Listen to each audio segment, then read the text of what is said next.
안녕하세요. 현대대 수학 6주차 첫 번째 동영상입니다. 네, 이번 주에는 이제 유클리드 정역이라는 것에 대해서 같이 공부를 해 보도록 하겠습니다.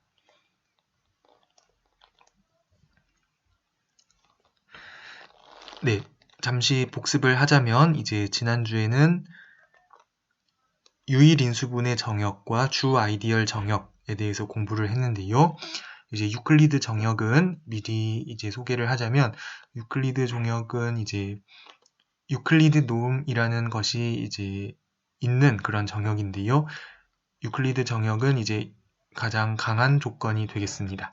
그래서 어떤 정역이 유클리드 정역이면 자동적으로 주 아이디얼 정역이 되고 또 그래서 유일 인수분해 정역이 되는데요.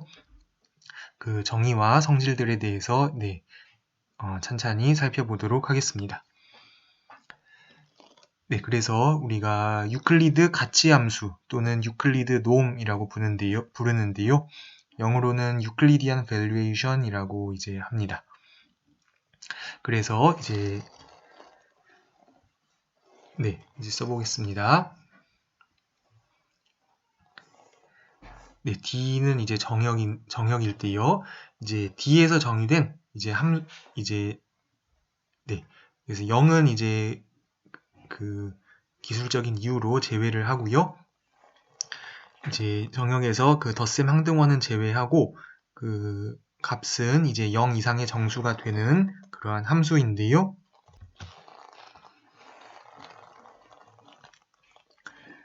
네, 이 함수를 제가 누라고 하겠습니다. 이 누라는 함수가 다음에 조건 두 가지를 만족을 하면 그러면 그러한 누를 우리가 유클리드 가치 함수라고 부르겠습니다. 네, 그래서 첫 번째는 이제 어떤 원소의 A의 어떤 다른 임의의 원소를 곱하면은 그 밸류에이션 가치 함수의 값이 더 크거나 같아지게 되어 있고요. 이제 두 번째가 매우 이제 중요한 조건인데요. 이제 정수나 그 체 위에서 정의된 다항식환에서 이러한 류의 나눗셈 알고리즘 비슷한 것을 살펴보았는데요. 네, 조건을 제가 같이 살펴보면 그 정역의 두 원소 A, B에 대해서 이제 B는 0은 아니고요. 그랬을 때 이제 A는 BQ 플러스 R 이렇게 쓸 수 있고 이때 R은 0이거나 또는 가치 함수의 값이 B의 가치 함수보다 작아지게 되는 이러한 Q와 R을 우리가 유일하게 찾을 수 있다. 이것이 두 번째 조건입니다. 그래서 이 두 가지 조건을 만족하는 이러한 함수들을 우리가 유클리드 가치 함수라고 부르고요. 그래서 어떤 정역이 주어졌을 때 유클리드 가치 함수는 이제 우리가 잘 정의를 할 수도 있고 또 어떤 경우는 유클리드 가치 함수가 이제 존재하지 않는 경우도 있습니다. 그런데 이제 만약 유클리드 가치 함수가 존재하면은 그러한 정역을 우리가 유클리드 정역, 유클리디안 도메인이라고 우리가 부르겠습니다.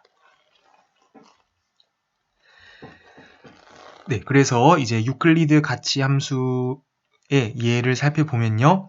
먼저 이제 정수는 이제 정역이죠. 이 정수에서 이제 0을 제외하고 이제 모든 정수의 그 가치를 그 정수의 절대값으로 정의를 하면 여러분들이 쉽게 유클리드 가치 함수의 두 가지 조건을 만족한다는 것을 알 수 있습니다. 네, 그러면은 m의 절대값보다는 항상 mn, 이제 n은 정수입니다. n이 정수면은 항상 이런 것이 성립하고요. 그 다음에 이제 a하고 b가 정수고요. b가 0이 아닐 때 a는 bq 플러스 r. 우리가 이제 사실 이제 초등학교나 중학교 때부터 이제 무의식적으로 이렇게 해 왔는데요. a를 b로 나누면 몫이 q고 나머지가 이제 r이 0이거나 또는 이제 r의 절대값을 우리가 b의 절대값보다 이제 작은 걸로 항상 택할 수가 있습니다. 이런 것을 우리가 정수의 나눗셈에서 나머지라고 불렀는데요. 네, 이렇게 할 수 있는 것을 알 수 있습니다. 네, 그래서 절대값 함수가 이제 정수에서 유클리드 가치함수의 예가 되겠고요. 이제 또 그 체 위에서 정의된 다항식 환에서 네, f가 이제 체이고요. 그랬을 때 체 위에서 정의된 다항식 환에서 거기서 이제 주어진 다항식의 가치함수의 값을 f의 차수, 네, 그래서 최고차항이 몇 차항이냐로 나타나는 그 f의 차수로 정의하면은 또 이 차수가 그 나눗셈 알고리즘을 만족한다는 차수에 대해서 그 개수가 f의 원소인 경우 나눗셈 알고리즘을 만족한다는 것을 우리가 네, 지난 학기서부터 우리 확인한 바가 있습니다. 네, 그래서 이것이 이제 또 유클리드 가치함수의 예가 되겠고요. 이제 네, 아마 다음번 또는 다다음번 영상에서 이제 알아볼 텐데요. 이제 네, 이러한 정역을 우리가 가우스 정수라고 부릅니다. 네, 그래서 복소수들인데요. a 플러스 bi 꼴로 나타나는데 a와 b가 정수인 그러한 복소수들의 집합을 우리가 가우스 정수라고 부르고요. 그러면 이 집합은 덧셈과 곱셈에 대해서 잘 닫혀 있고 이것이 그 연산에 대해서 정역이 된다는 것을 여러분들이 확인할 수가 있습니다. 네, 그래서 가우스 정수들의 집합은 이제 정역이 되는데요. 여기서 이제 그 유클리드 가치함수를 이제 누의 a 플러스 bi를 제가 a 제곱 더하기 b 제곱으로 정의하면은 네, 분명히 이제 값이 0 이상의 어떤 정수가 나올 텐데요. 이제 이것이 그 유클리드 가치함수의 두 가지 조건을 만족한다는 것을 이제 다음번 영상에서 확인해 보도록 하겠습니다. 그래서 이것이 유클리드 가치함수가 된다는 것도 이제 상당히 중요할 뿐 아니라 그 증명 과정에서의 아이디어도 이제 알아둘 만한 그런 증명이기 때문에 다음번 영상에서 자세하게 공부하도록 하겠습니다. 네, 그래서 이러한 것들이 이제 대표적인 유클리드 가치함수의 예라고 할 수 있는데요. 앞서 말한 대로 모든 유클리드 정역은 주 아이디얼 정역이 됩니다. 네, 그래서 유클리드 정역을 우리가 유클리디안 도메인에서 ED라고 간단하게 쓰는데요. 그래서 유클리드 정역은 주 아이디얼 정역, PID가 되고요. 우리가 지난주에 PID는 항상 유일 인수분해 정역, UFD라는 것을 확인한 바가 있습니다. 그래서 이러한 관계가 성립한다는 것을 잘 기억을 하면은 좋을 것 같고요. 네, 여기서는 이번 정리 72번을 한번 증명을 해 보도록 하겠습니다. 그래서 이 정리의 증명은 이제 제가 생각하기에는 이 아이디어는 매우 이제 중요합니다. 그래서 네, 이 아이디어만 잘 알아도 이제 우리 현대대 수학에서 많은 정리들이 이런 비슷한 아이디어로 이제 증명이 사실 되는데요.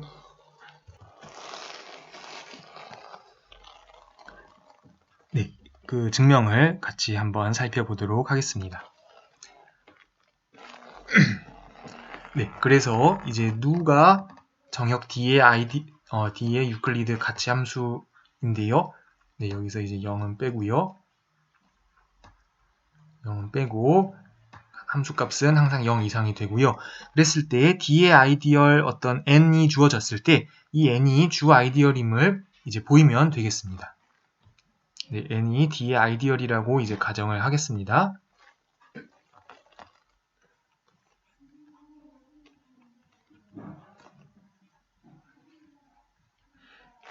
네, 그랬을 때 이제 경우를 두 가지로 나누려고 하는데요. 만약에 n의 원소가 0뿐이면은 그러면은 n은 자동적으로 주 아이디얼이 되겠습니다. 네, 그러면 그냥 n은 다른 것이 아니고 0에 의해서 생성되는 아이디얼 이렇게 우리가 이해할 수가 있습니다. 이제 만약에 이제 0이 아닌 어떤 원소 이제가 존재한다고 하겠습니다. n이 이제 0은 아니고요. 그러니까 네, 어떤 0이 아닌 원소가 존재한다고 이제 생각을 하겠습니다. 그러면 이제 네, 이런 집합을 이제 생각을 해 볼까요? 이 집합은 다른 것이 아니고 n의 원소들에 대해서 유클리드 가치 함수의 그 함수 값들을 다 모은 그러한 양의 정수의 부분 집합입니다. 그 집합을 제가 A라고 이제 표기를 했는데요.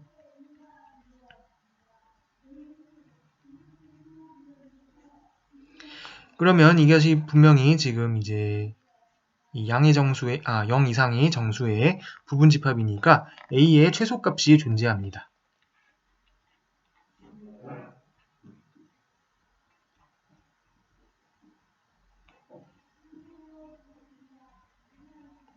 그래서 이제 어떤 B가 있어가지고요. B가 이제 N의 원소가 돼서 이제 누 B가 A의 최소값이 되는 그런 원소 B가 존재한다고 우리가 얘기를 할 수가 있습니다. 네, 그런가요?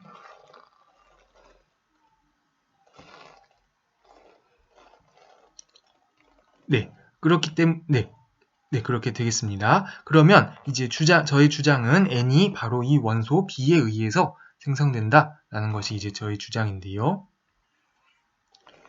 네, 그 주장을 이제 계속해서 정당화해 보겠습니다. 그러면 이제 임의의 n의 원소 A를 제가 생각을 해 보면요. 그러면은 이제 누는 분명히 유클리드 가치 함수이기 때문에 A가 BQ 플러스 R인데 이제 누 R이 누 B보다 작거나 아니면 그렇지 않으면 R이 0이거나 네, 두 가지 중에 하나가 성립하게끔 이제 Q와 R을 우리가 찾아줄 수가 있습니다.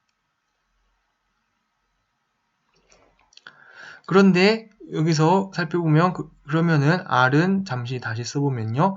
R은 A 빼기 BQ인데 이제 네, 분명한 것은 이제 A도 N의 원소이고 이제 B도 N의 원소니까 BQ도 N의 원소겠죠. 둘 다 이제 N에 들어가기 때문에 이제 N은 또 뺄셈에 대해서 닫혀 있으니까 R이 N의 원소가 되어야 한다는 것을 알 수 있습니다. 네, 그런데 우리가 처음에 B를 선택하기를 누 B가 N에서 그 누 값이 최소가 되는 것으로 잡았기 때문에 여기서 누 R이 누 B보다 작을 수는 없습니다. 네, 따라서 R은 0이 되어야 하겠고요. 그 말은 정리를 하면은 이제 R은 여기 이제 썼다시피 이제 누비가 최소값이어야 되기 때문에 R은 0이어야 하고요. 그 말은 이제 A가 BQ라는 것을 의미합니다.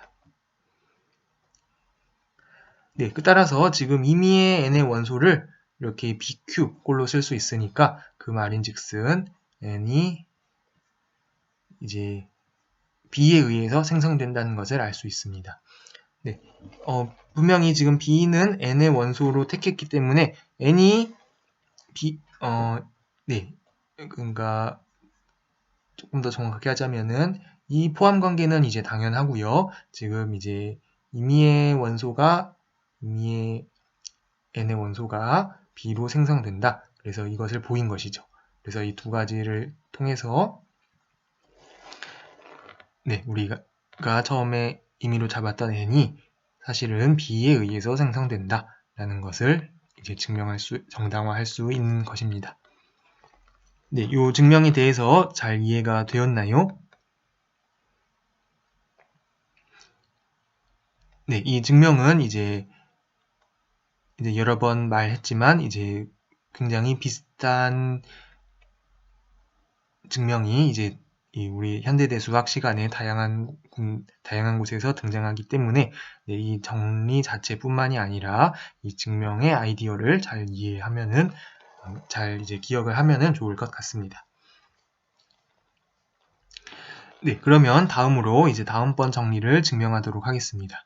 네, 유클리드 가치 함수의 추가적인 이제 성질인데요.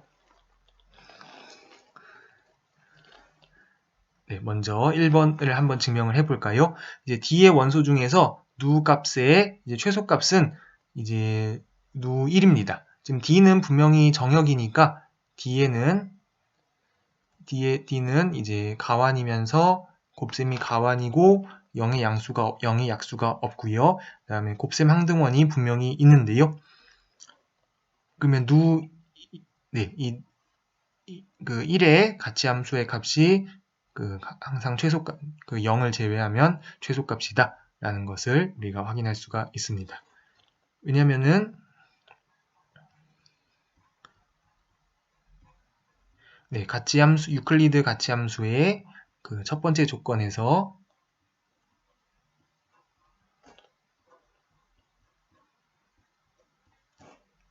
조건 1에서 지금 누 1이 보다는 누 1 곱하기 a가 항상 커야겠죠. 모든 D의 원소 A에 대해서요. 따라서 이제 누 1이 이제 그 누 값 중에서 이제 항상 최소라는 것을 쉽게 알 수가 있습니다. 그 다음에 이제 이 유클리드 가치 함수를 이용해서 어떤 원소가 가역원일 필요 충분 조건을 또 찾아줄 수가 있는데요. 만약에 U가 가역원이면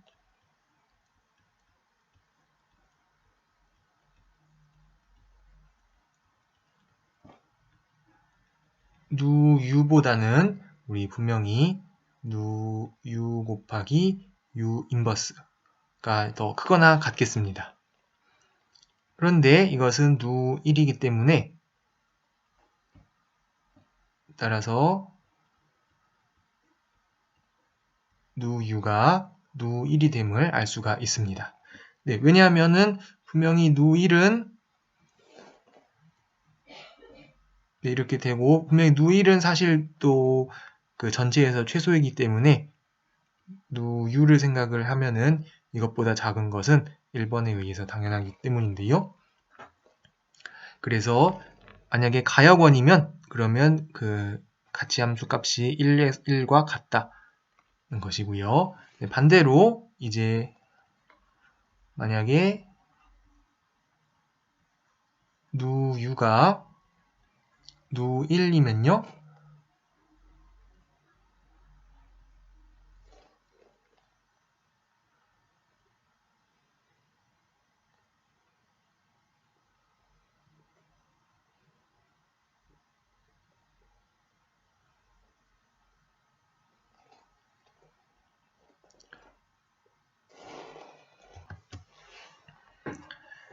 네, 그러면 이제 유클리드 가치 함수의 두 번째 정의, 그 조건을 유클리드 알고리즘이라고도 이제 부르는데요. 네, 이게 정확한 용어는 이제 아닐 수도 있습니다만, 저는 이제 그렇게 불렀는데요. 네, 그러면 1이 UQ 플러스 R이 되고, 지금 이제 R이 0이거나 아니면은 누 R이 누 U보다 작아지는 그러한 Q나 Q와 R이 유일하게 존재하는데요. 그런데 누 R이 누 U보다 작을 수 있을까요? 네, 그럴 수 없습니다. 왜냐면은 지금 누 U가 누 1과 값이 같기 때문에 누 값을 생각하면은 D 전체에서 최소가 되겠고요. 따라서 누 R이 누 U보다 작은 것은 불가능합니다. 따라서 이제 1이 이제 UQ 인 Q가 존재한다는 것을 이제 의미하죠. 그래서 바꾸어 말하면은 네, 그래서 U가 가역원이 된다는 것을 알 수 있습니다. 네, 그래서 두 가지 조건이 이제 필요 충분 조건인 것을 이제 같이 증명을 했습니다.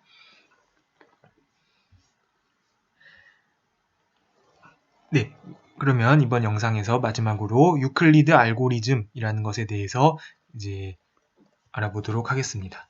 그래서 네, 저는 사실은 네, 이 두 번째 조건을 제가 또 편의상 유클리드 알고리즘이라고 제가 부르는데요. 사실 이제 엄밀히 말하면은 그것보다는 이제 이번 여기서 말하는 것을 아무래도 유클리드 알고리즘 그에 조금 더 정확한 뜻이 될 것 같습니다. 네. 그것이 무엇인지 살펴보겠습니다.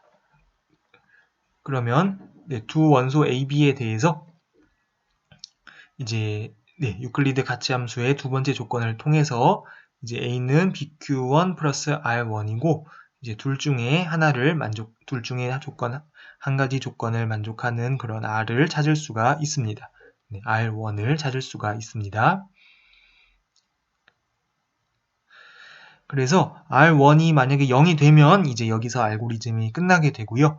그렇지 않다면은 다시 이제 B를 이제 예를 들어 B는 R0라고 생각을 해도 좋습니다. B를 R1 Q2 더하기 R2가 되면서 R2가 0이거나 R2의 크기가 R1의 크기보다 작아지는 그러한 R2를 찾을 수가 있습니다. 그래서 일반적으로 이제 Ri-1과 Ri가 주어졌을 때 우리가 이 알고리즘을 통해서 누R의 i 플러스 1이 누Ri보다 작거나 아니면 Ri 플러스 1이 0이거나 그러면서 이 조건을 만족하는 그러한 Ri 플러스 1을 우리가 계속해서 찾아줄 수가 있습니다. 그러면 지금 분명한 것은 처음에 R1부터 시작을 해서 R2, R3 이렇게 한 단계씩 갈 때마다 이제 지금 누 값이 계속 작아진다는 것을 알 수가 있습니다.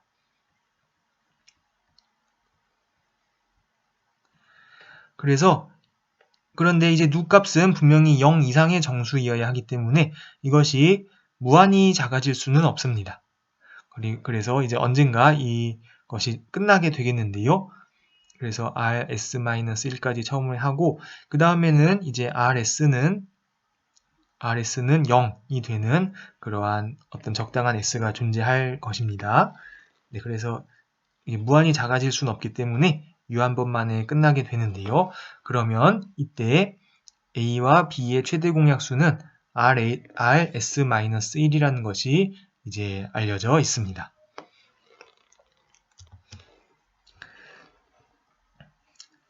최대 공약수라는 것은 모든 공약수가 그 숫자의 약수가 되면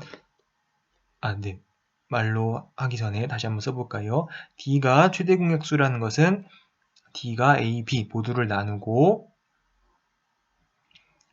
만약에 E가 A, B 모두를 나누면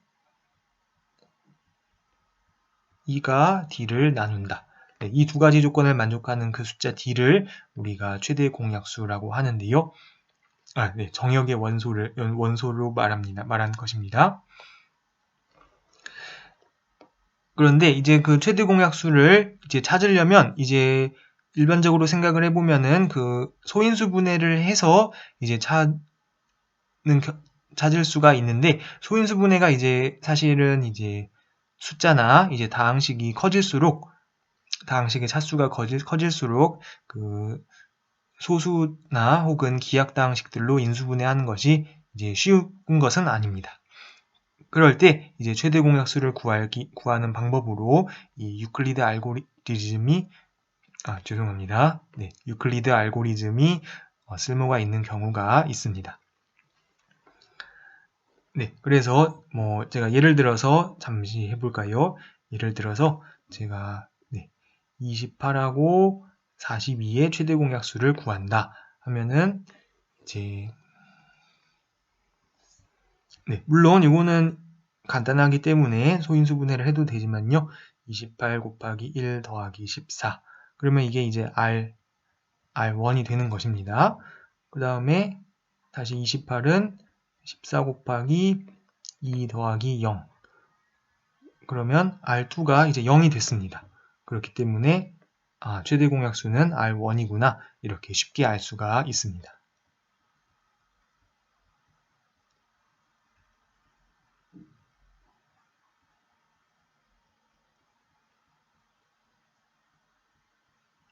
이런 경우에 이렇게 구해줄 수가 있고요.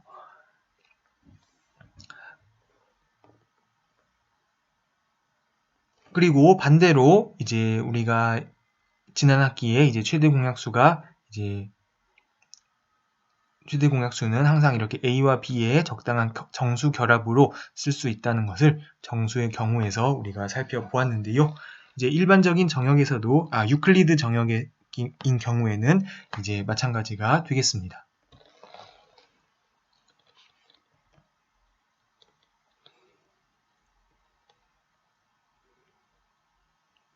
그래서 이제 A는 예를 들어 BQ 플러스 R1이고 그 다음에 B는 R1, Q1 플러스 R2고요. 그 다음에 예를 들어서 R2는 가 아니죠. 죄송합니다.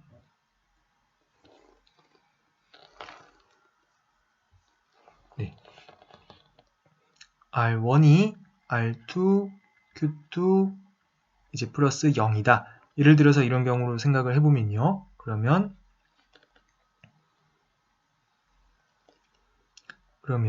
A는 이제 B 대신에 R1, Q1 플러스 R2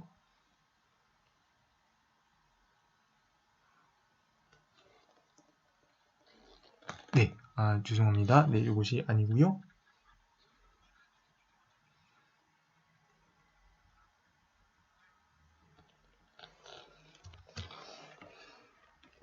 그러면 먼저 지금 최대 공약수는 이제 R2가 되는데요. R2가 되는데 이것은 이제 B 빼기 R1, Q1입니다. 그런데 R1은 다시 B 빼기 R1은 A 빼기 BQ이기 때문에 이제 이렇게 쓸 수가 있겠습니다. 그래서 이제 정리를 하면 어떻게 될까요? B에 1 더하기 Q 곱하기 Q1 빼기 AQ1 이렇게 쓸 수가 있습니다. 그래서 지금 두 번째 만에 끝나는 경우를 간단한 경우를 살펴보았지만 이게 더 여러 번 반복되어도 결국 이제 이런 식으로 생각할 수가 있습니다. 그래서 A 곱하기 어쩌고 지금 마이너스 Q죠. A 곱하기 마이너스 Q1 죄송합니다. 마이너스 Q1 더하기 B 곱하기 어쩌고 1 더하기 QQ1 이런 식으로 이 최대 공약수를 이렇게 표현할 수가 있습니다. 그래서 이런 과정을 우리가 유클리드 알고리즘이라고 이제 부르면서 이것은 일반적인 유클리드 정역에서 성립한다 라는 것을 다시 한번 기억을 하면은 좋을 것 같습니다. 그러면 이번 영상은 이것으로 마치고요. 다음번 영상에서 이제 가우스 정수에 대해서 공부를 하도록 하겠습니다.